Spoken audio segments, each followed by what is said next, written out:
Bagamat tapos na ang El Nino, bakas pa rin sa ibang parte ng bansa ang iniwan nitong pinsala. Ayon sa Department of Science and Technologies o ang DOST, halos 65 probinsya sa bansa ang naapektuhan ng tagtuyot.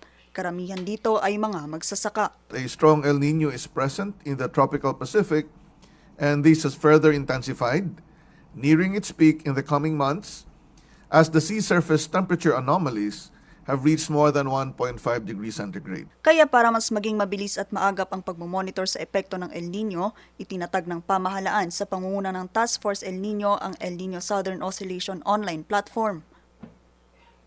Layunin itong suportahan ang mga researcher, mga mambabatas, meteorologist at mga publiko sa pagmonitor ng epekto ng El Nino. Sa ganitong paraan, maaagapan agad ang pinsalang dulot nito. Aside from that, majority of global climate models suggest that El Nino will likely persist until the second quarter of 2024. Sa tulong ng ENOP, maaari ring makapag-report ang publiko sa kanilang mga naoobserbahan o nararanasan sa kanilang lugar. Our efforts to make sure that we are ready for this, especially on the various fields that were already mentioned, like health, water, agriculture, sanitation, and of course, peace and order.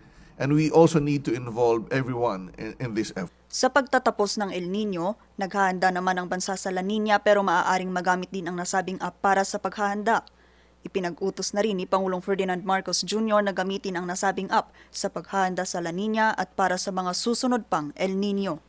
Vanessa Bugtong para sa Luzon Headlines.